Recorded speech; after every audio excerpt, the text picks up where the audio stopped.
अस्सलामुअलैकुम स्टूडेंट्स, कैसे हैं आप। उम्मीद है कि आप सब ठीक ठाक होंगे। स्टूडेंट्स, फर्स्ट ईयर का चैप्टर इंजाइम हमने स्टार्ट किया हुआ है। इंजाइम में हमने हिस्ट्री और इंट्रोडक्शन हमने देख लिया था।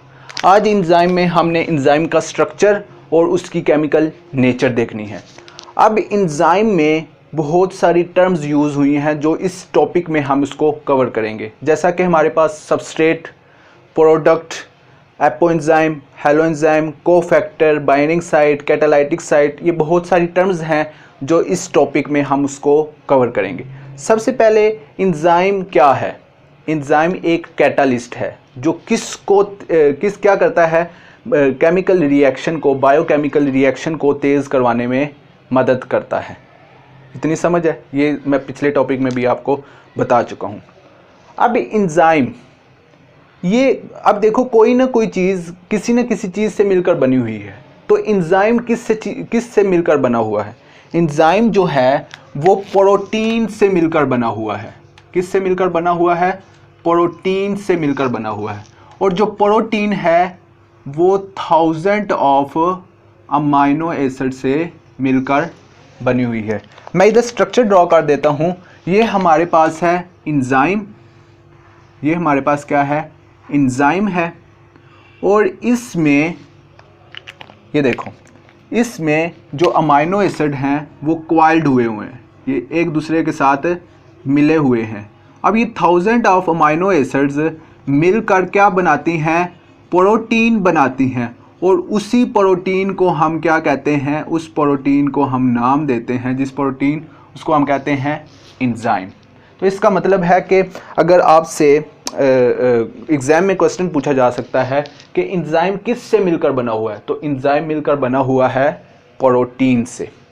अब स्टूडेंट्स, इसमें फ़र्ज़ करो ये हमारे पास जो इंजाइम का ये पोर्शन है ये है 100%, मीन्स के 100% पोर्शन है। क्या ये सारे का सारा पोर्शन केमिकल रिएक्शन को तेज़ करवाने में मदद करेगा? नहीं, सारे का सारा नहीं करेगा। मीन्स के 90% जो है, फ़र्ज़ करो इस 90% काम नहीं करेगा। सिर्फ 10% जो है वो पोर्शन इंजाइम का काम करेगा। अब वो जो 10% है वो पोर्शन किधर है? वो पोर्शन है ये वाला। ये वाला जो पोर्शन है जो केमिकल रिएक्शन में मदद करेगा, उसको तेज़ करवाने में मदद करेगा, एज अ कैटालिस्ट यूज़ होगा।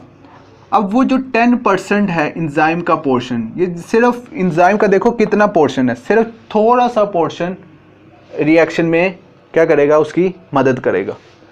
अब उस पोर्शन को हम कहते हैं एक्टिव साइट। क्या कहते हैं? ऐसी साइट जो कि क्या है, एक्टिव है। क्या ये भी साइट एक्टिव है? नहीं, ऐसी साइट जो क्या है, एक्टिव है। अब इस एक्टिव साइट पे आके किसने अटैच होना है? इधर आके अटैच होना है सबस्ट्रेट ने। किसने? सबस्ट्रेट ने। अब सबस्ट्रेट किसे कहते हैं?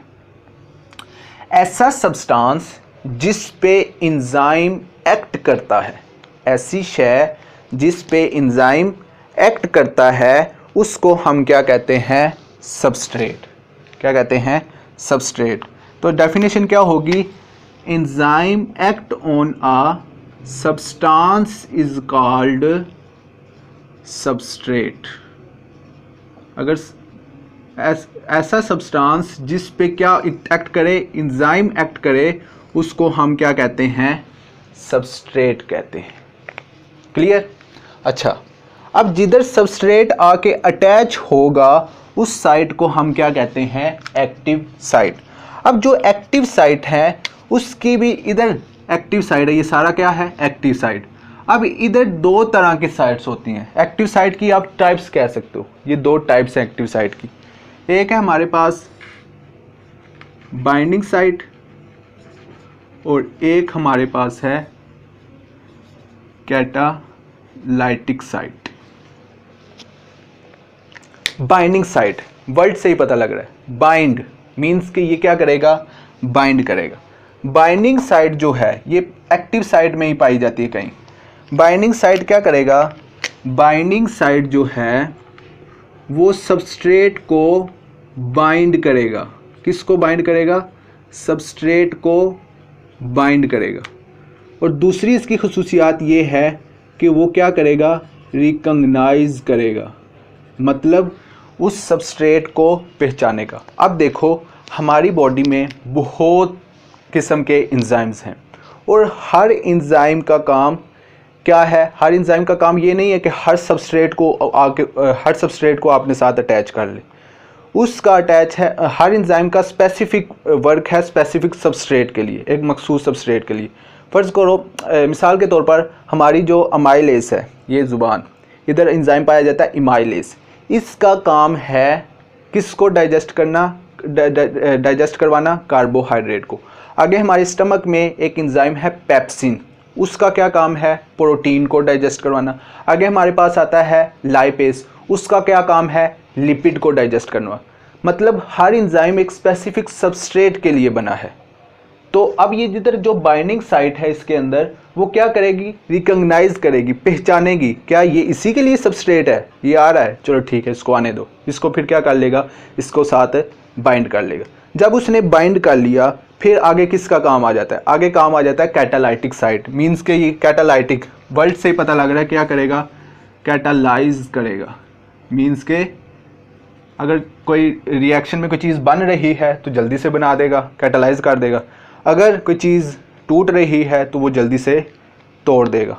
तो मीन्स के ये मेटाबॉलिक रिएक्शन में कौन काम करेगा? कौन सी साइट काम करेगी? वो साइट काम करेगी कैटालाइटिक साइट। मेटाबॉलिक रिएक्शन में एनाबॉलिक रिएक्शन भी और कैटाबॉलिक दोनों इसमें आ जाते हैं। समझ आ गई? अच्छा, क्लियर। अब जो एंजाइम है, अब एक्टिव साइट की समझ आ गई। एक्टिव साइट ऐसी साइट है जिधर आगे किसने अटैच होना है? सबस्ट्रेट मोटर अटैच होना है। एंजाइम का छोटा सा पोर्शन जो क्या है? सबस्ट्रेट के लिए, जिधर आगे सबस्ट्रेट ने अटैच होना है, उसको हम कहते हैं एक्टिव साइट। और एक्टिव साइट की दो टाइप्स हैं, बाइंडिंग और कैटालाइटिक। बाइंडिंग साइट में किन्हें क्या करना है? सबस्ट्रेट को पहचानना है और फिर अपने साथ क्या कर लेना है? बाइंड कर लेना है। फिर कैटालाइटिक साइट क्या करेगा? फिर जो सबस्ट्रेट आके अटैच हुआ है, अगर उसने टूटना है तो उसको तोड़ देगा जल्दी से, अगर उसने चीज़ ने बनना है तो उसको जल्दी से बना देगा। ये कैटालाइटिक साइट का काम है। अच्छा, अब ये देखो एंजाइम, ये हमारे पास है एंजाइम, इधर ही ड्रा कर लेते हैं। ये हमारे पास है एंजाइम और ये हमारे पास है सबस्ट्रेट। ये हमारे पास है सबस्ट्रेट। अब देखो कि हमने फ़र्ज़ किया ये स्पेसिफिक सबस्ट्रेट है किसके लिए? इस एंजाइम के लिए। अब ये सबस्ट्रेट किधर आके अटैच होगा? इधर आके अटैच होगा और इस साइट को हम क्या कहते हैं? Active site. अब इधर बाइंडिंग साइट होगी, इस सबस्ट्रेट को पहचानेगा, पहचान के इसको अपने अंदर क्या कर लेगा? ये क्या कर लेगा? ये इसने बाइंड कर लिया, बाइंड कर लिया। ये हमारे पास था एंजाइम और ये हमारे पास था सबस्ट्रेट। और ये क्या बन गया? जब बाइंड कर लेगा तो ये हमारे पास बन जाएगा ES कम्प्लेक्स। समझ आ गई? अब इधर कैटालाइटिक साइट का क्या काम होगा? वो इस चीज़ को तोड़ देगा। अब फ़र्ज़ करो इधर जो रिएक्शन हो रहा है वो कैटाबॉलिक रिएक्शन हो रहा है, मीन के इस चीज़ ने टूटना है। तो ये जब चीज़ टूट जाएगी तो एंजाइम जो है वो इसी तरह ही रहेगा जिस तरह था, और साथ में क्या बन जाएगा? साथ में ये क्या बन गई? प्रोडक्ट बन गई। अब देखो एंजाइम जैसा था वैसा ही रहेगा। अब उसने प्रोडक्ट बना ली। अब एंजाइम क्या करेगा? सबस्ट्रेट के लिए वेट करेगा, फिर सबस्ट्रेट आएगा, फिर उसने क्या करना है? उसको तोड़ना है, प्रोडक्ट बना देना है। फिर एंजाइम उसी तरह रहेगा, लेकिन इसने सिर्फ क्या करना है? केमिकल रिएक्शन मीन्स के मेटाबॉलिक रिएक्शन को सिर्फ तेज़ करवाना है, जैसा है वैसा ही रहेगा। अब देखो ये हमारे पास एंजाइम ऐसा ही था वैसा ही है, सबस्ट्रेट कैसा था? ऐसा था। अब क्या बन गया? प्रोडक्ट बन गया। जब सबस्ट्रेट एंजाइम एक्ट करता है सब्सटेंस के ऊपर तो एक नया सब्सटेंस बना देता है। उस सब्सटेंस को हम क्या कहते हैं? प्रोडक्ट कहते हैं। क्या कहते हैं? प्रोडक्ट कहते हैं। क्लियर। सबस्ट्रेट की समझ आ गई। सबस्ट्रेट और प्रोडक्ट में इसकी टर्म्स की क्लियर होगी। सबस्ट्रेट किसे कहते हैं? जब किसी सब्सटेंस पे एंजाइम एक्ट करता है, किसी सब्सटेंस पे एंजाइम एक्ट करता है, उसको हम क्या कहते हैं? सबस्ट्रेट। और उस सबस्ट्रेट से मिलकर एक नई चीज़ बनती है, एक नया सब्सटेंस बनता है, उसको हम कहते हैं प्रोडक्ट। क्लियर। अच्छा, अब एंजाइम जो है खुद किस से मिलकर बना हुआ है? प्रोटीन से मिलकर बना हुआ है, मीन्स कि ये प्रोटीन पार्ट है। अब कुछ एंजाइम जो होते हैं वो इसी तरह काम कर सकते हैं, मतलब फ्रीली हैंड, इसे किसी पार्टनर की ज़रूरत नहीं होती, किसी दोस्त की ज़रूरत नहीं होती। अच्छा, अब कुछ एंजाइम ऐसे होते हैं जिन्हें पार्टनर की ज़रूरत होती है, जिन्हें दोस्त की ज़रूरत होती है। अब क्या वो प्रोटीन वाले लेंगे? नहीं, अब उनके जो दोस्त होंगे वो नॉन प्रोटीन वाले होंगे। इधर देखो, ये हमारे पास है एंजाइम, ये हमारे पास है एंजाइम। इसको पार्टनर की ज़रूरत है। अब पार्टनर की ज़रूरत क्यों पड़ती है, मैं आगे आपको बताता हूँ। अब जो पार्टनर है वो कौन है? नॉन प्रोटीन पार्ट, वो प्रोटीन से मिलकर नहीं बना, और उस पार्टनर को हम कहते हैं कोफैक्टर। क्या कहते हैं? कोफैक्टर। पता लग गया? कुछ एंजाइम इसी तरह काम कर सकते हैं, फंक्शन वो परफॉर्म कर सकते हैं, और कुछ एंजाइम काम नहीं कर सकते। किसके बगैर? अपने दोस्त के बगैर। और वो दोस्त कौन है? कोफैक्टर। और कोफैक्टर कौन सा किससे? ये क्या ये भी प्रोटीन से मिलकर बना हुआ है? ये प्रोटीन से मिलकर नहीं बना हुआ, ये नॉन प्रोटीन है। अब कोफैक्टर, इन्हें नॉन प्रोटीन पार्ट की ज़रूरत क्यों होती है? वो इसलिए ज़रूरत होती है जब वो साथ आके मिलेंगे फिर ये फंक्शन परफॉर्म कर सकेंगे, अदरवाइज़ ये फंक्शन परफॉर्म नहीं कर सकेंगे। फ़र्ज़ करें ये हमारे पास क्या है, इधर कोफैक्टर अटैच है, ये कोफैक्टर है, और ये जो दरमियान वाली जगह है ये अब इस एंजाइम की क्या बन गई? Active site. इधर आके सबस्ट्रेट ने आके अटैच होना है। अब देखो, अगर हम कहें कि ये कोफैक्टर, इसको कोफैक्टर इधर नहीं है, तो इधर आके सिंपल इधर आके सबस्ट्रेट अटैच हो गया, क्या ये काम कर सकेगा? नहीं काम कर सकेगा। काम कब करेगा? जब ये नॉन प्रोटीन पार्ट इधर आके अटैच होगा फिर ये काम कर सकेगा, अदरवाइज़ ये काम नहीं कर सकता। तो कोफैक्टर किसे कहते हैं? नॉन प्रोटीन पार्ट को, जो कि किसके साथ मिलकर काम करता है? एंजाइम के साथ, मींस के प्रोटीन पार्ट के साथ मिलकर काम करता है। अब कोफैक्टर है, उसकी दो टाइप्स हैं। एक है हमारे पास इनऑर्गेनिक कोफैक्टर और एक है हमारे पास ऑर्गेनिक कोफैक्टर। अब इनऑर्गेनिक कोफैक्टर कौन से होते हैं? इनऑर्गेनिक जिसमें सिंपल क्या आ जाते हैं? मेटल आयंस आ जाते हैं, मेटल आयंस। अब मेटल कौन से? मींस के सोडियम आयन, मैग्नीशियम आयन, इसी तरह कैल्शियम आयन, ये सारे के सारे क्या है? इनऑर्गेनिक कोफैक्टर हैं। ये क्या है? Inorganic cofactor. बात इधर क्लियर होगी। ऑर्गेनिक कोफैक्टर किसे कहते हैं? ऑर्गेनिक कोफैक्टर में दो टाइप्स आ जाती हैं। एक है हमारे पास कोएंजाइम और एक हमारे पास है प्रोस्थेटिक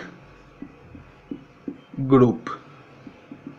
ये दो ऑर्गेनिक कोफैक्टर की टाइप्स हैं। अब ये भी नॉन प्रोटीन पार्ट है, ये भी नॉन प्रोटीन पार्ट है, ये भी नॉन प्रोटीन पार्ट है, क्योंकि ये कोफैक्टर की सारी टाइप्स हैं। कोफैक्टर की दो ही टाइप्स हैं, इनऑर्गेनिक कोफैक्टर और ऑर्गेनिक कोफैक्टर। ऑर्गेनिक कोफैक्टर की मज़ीद आगे दो टाइप्स हैं, कोएंजाइम और प्रोस्थेटिक ग्रुप। अगर कोएंजाइम की बात करें तो कोएंजाइम किसे कहते हैं? ये हमारे पास है एंजाइम, ये हमारे पास क्या है? एंजाइम। इधर किसने आके अटैच होना है? इधर ये किसके साथ मिलकर काम करेगा? कोफैक्टर के साथ। अगर इधर कोफैक्टर मींस के लूजली अटैच है, ऑर्गेनिक कोफैक्टर अगर इसके साथ क्या है? लूजली अटैच है, मतलब किसी भी वक्त ये क्या हो सकते हैं? ये अपने से अलग हो सकते हैं, ये एंजाइम से अलग हो सकते हैं।